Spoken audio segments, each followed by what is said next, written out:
혹시 지난 주간 배운 율동이 기억나시는지요? 네. 갈라디아서 5 장에 있는 성령의 열매를 우리 EM 시간에 같이 했었는데요. 기억나시면 한국어로 한 번 더 해 보겠습니다. 네.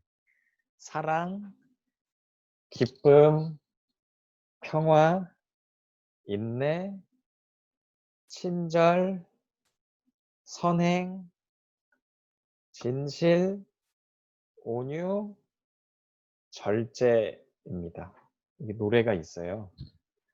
사랑, 기쁨, 평화, 인내, 사랑, 기쁨, 평화, 인내, 친절, 선행, 진실, 온유, 절제, 친절, 선행, 진실, 온유, 절제.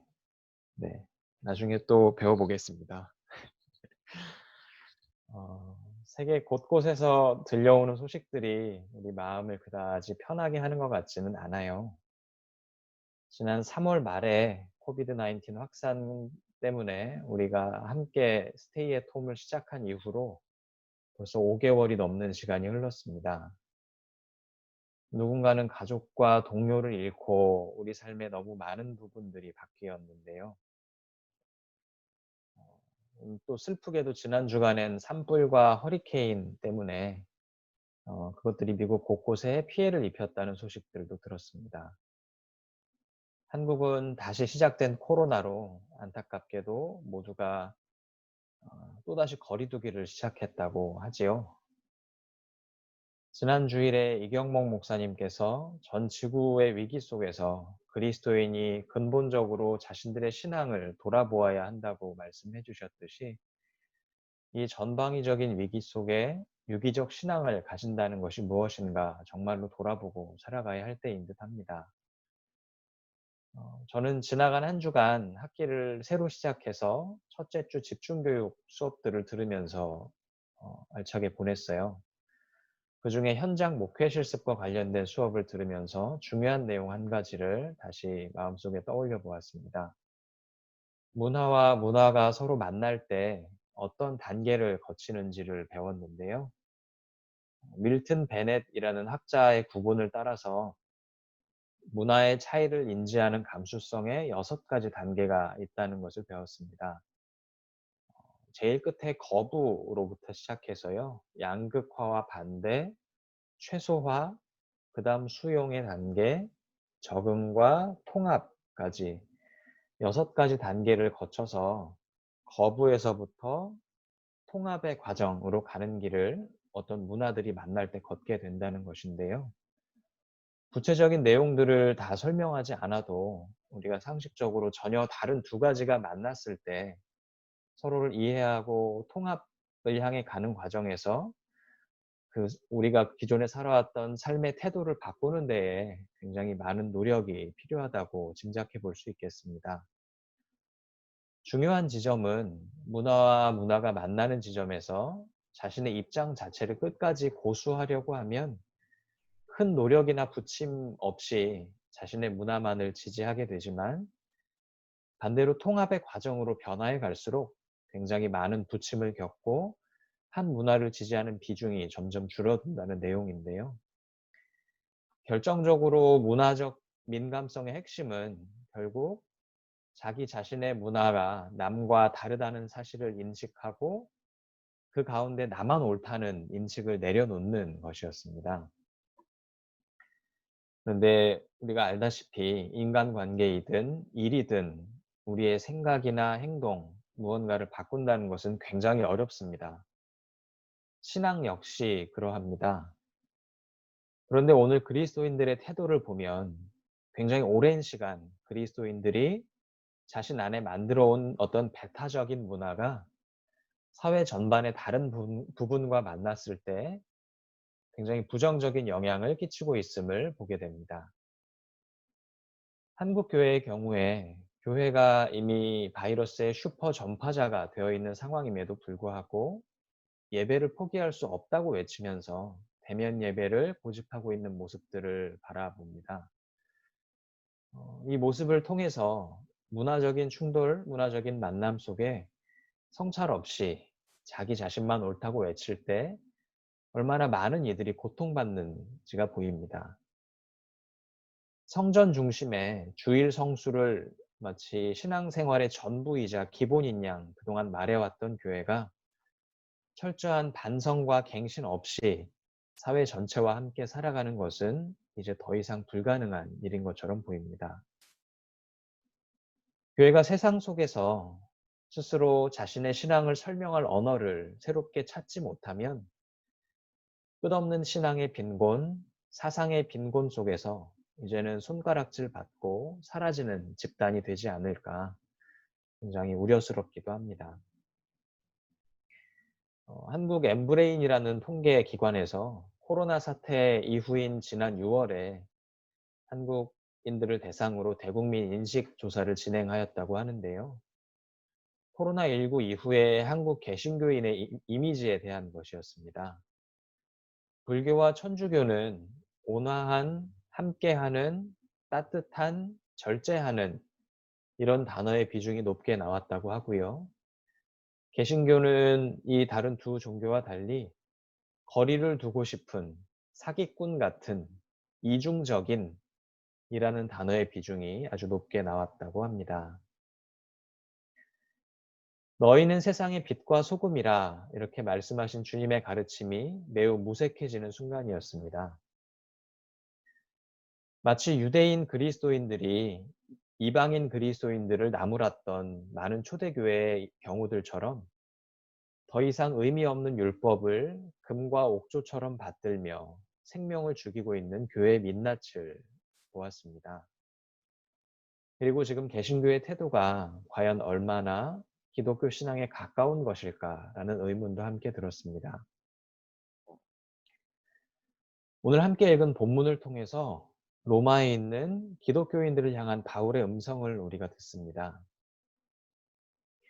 사도 바울은 그의 3차 선교 여행이 끝나갈 무렵에 잠시 로마에 머물기로 결정합니다.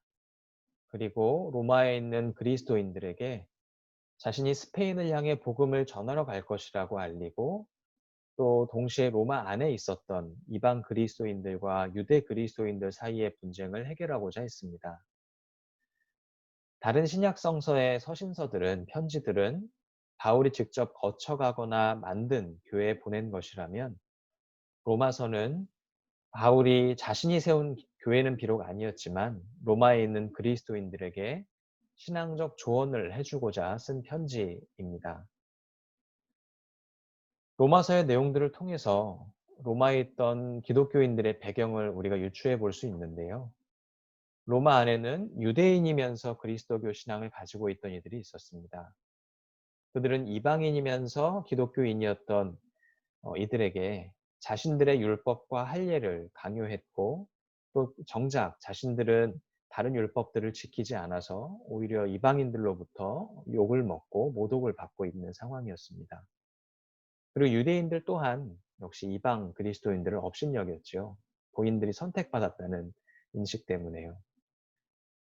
음식 습관 때문에도 로마 교회 안에는 많은 분쟁이 있었습니다. 이처럼 분쟁과 갈등이 있었던 로마 그리스도인들의 상황 속에 오늘 본문인 로마서 12장 9절부터 21절까지의 말씀은 바울이 일종의 물음과 답을 하는 형식으로 그리스도인들의 생활 윤리를 말하고 있는 장면입니다. 로마 교회 안에 있던 다양한 형태의 갈등과 분쟁이 어쩌면 이 겉면, 이 생활 윤리 안에 숨어 있다고 우리가 생각할 수도 있습니다. 함께 읽은 로마서 12장 9절부터 21절까지 말씀에는 약 30개에 가까운 겉면이 나옵니다. 그리고 크게 두 가지 내용으로 나뉘는데요. 9절부터 13절까지는 주로 공동체 안에서의 윤리를 말하고 14절부터 21절까지는 공동체 밖을 향한 윤리를 말합니다. 심지어 바울은 원수까지도 품는 윤리를 말하고 있는데요. 그런데 우리가 여기서 읽으며 알 수 있듯이 이 모든 덕목들을 통과하는 단어가 하나 있습니다. 그것은 바로 사랑입니다. 9절부터 13절까지 바울은 이렇게 이야기합니다. 사랑에는 거짓이 없어야 합니다. 악한 것을 미워하고 선한 것을 굳게 잡으십시오. 형제의 사랑으로 서로 다정하게 대하고 존경하기를 서로 먼저 하십시오. 열심을 내어 부지런히 일하고 성령으로 뜨거워진 마음을 가지고 주님을 섬기십시오. 소망을 품고 즐거워하며 환난을 당할 때 참고 기도를 꾸준히 하십시오. 성도들이 쓸 것을 공급하고 손님 대접하기를 힘쓰십시오. 이 모든 내용들이 사랑을 기초로 하고 있습니다. 21절, 14절에서 21절은 어떠한가요? 박해하는 이들을 축복하고 기뻐하는 이들과 함께 기뻐하고 우는 이들과 함께 울고 서로 한 마음이 되고 교만하거나 자랑하지 말고 비천한 자들과 함께 사귀고 악을 갚지 말고 모두 다 선하다고 생각하는 일을 하고 모든 이들과 더불어 화평하고 무엇보다 선으로 악을 이기라고 말합니다. 아는 사람 사이에서 사랑의 덕목을 실천하는 것에서 한 걸음 더 나아가서 아픔 당하는 이들과 공감하고 박해하는 사람을 오히려 축복하고 원수에게까지 친절을 베풀라는 다소 불가능한 사랑의 실천을 바울은 지금 이야기하고 있는 것입니다. 바울은 말뿐인 사랑이 아니라 구체적인 공감, 포용, 봉사, 섬김, 겸손의 실천이라는 삶의 덕목들을 통해서 사랑의 실천을 권면하고 있습니다. 이 바울의 외침들은 지금 교회가 잃어버린 가장 중요한 가치를 우리 모두에게 상기시켜 줍니다. 바로 사랑입니다. 말뿐인 사랑이 아니라 아주 구체적이고 실천적인 사랑의 윤리를 오늘 우리 모두에게 말해주고 있는 것입니다. 이것은 내 이웃을 너의 몸과 같이 사랑하라 하셨던 예수님의 명령과 같은 사랑입니다. 그리스도교는 예수의 길과 삶을 따라 걷는 길입니다. 우리가 예수님을 구세주라고 고백하는 그 고백과 행위 안에는 신앙의 대상으로 예수님을 고백하는 것과 동시에 그를 닮아 살아간다는 다짐이 들어 있습니다. 바꾸어 말하면 교회가 생겨나기 이전부터 예수께서 갈릴리 땅에서 말씀하셨던 하나님 나라 복음 운동을 오늘 우리의 현실에 나타내는 것입니다. 누구보다 따뜻하고 누구보다 깊이 공감하고 누구보다 강렬하고 혁명적인 모습으로 모든 경계와 체제를 뛰어넘어서 급진적인 사랑과 자비를 보여주셨던 예수님의 길을 따라 걷는 것이 바로 오늘 우리가 가야 할 길입니다. 예수께서 삶으로 보이신 그 사랑이 오늘 바울의 편지 안에서도 그대로 드러납니다. 로마에 있는 그리스도인들을 향해 사랑을 실천하라고 외치는 바울의 소리는 선으로 악을 이기십시오라고 권면하는 그 외침에서 절정에 이릅니다. 친밀하고 편안한 공동체 안에서만이 아니라 다소 불편하고 노력을 동반해야 하는 사랑의 구체적인 실천까지를 말하고 있는 것이지요. 어쩌면 사실 불가능해 보이기도 합니다. 그러나 이 대목에서 우리가 한 가지 사실을 기억했으면 합니다. 모든 피조물이 하나님 앞에 무한한 은혜가 필요한 존재라는 사실입니다. 나도, 나의 원수도, 나의 적도, 선인도, 악인도 모두 하나님 앞에 동등한 피조물입니다. 악한 이에게나 선한 이에게나 하나님께서 동일하게 비와 해를 주시는 것처럼 말이죠. 악은 하나님께서 갚으시는 것이라고 오늘 말씀 19절과 20절에 기록되어 있듯이 다만 우리의 할 일은 악을 악으로 대하지 않고 그 관계에서까지 그 불편한 관계에서까지 어떤 방식으로 사랑을 나타낼 수 있는가를 고민하는 노력일 것입니다. 악은 미워하되 사람은 미워하지 말라는 격언을 우리 모두가 잘 알고 있지요.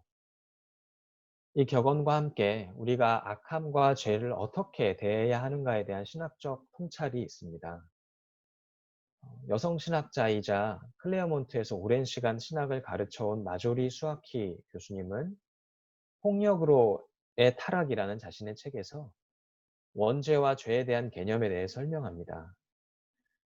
그녀는 피조 세계의 평화와 안녕을 해치는 모든 행위를 죄라고 규정합니다.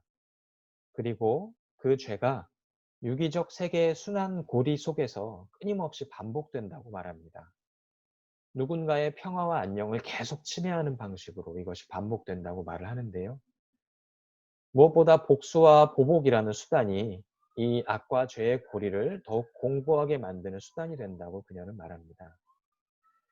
그래서 수아키 교수는 모두가 상호 의존적으로 연결되어 있는 이 유기적 세계 속에서 하나님께서 진리이고 사랑이고 아름다움이라는 사실을 믿으면서 우리 각자가 의지적인 결단으로 이 죄의 고리들을 끊어내고 이 죄의 구조를 초월하면서 피조세계의 완전한 안녕과 구원을 가져올 수 있다고 말합니다.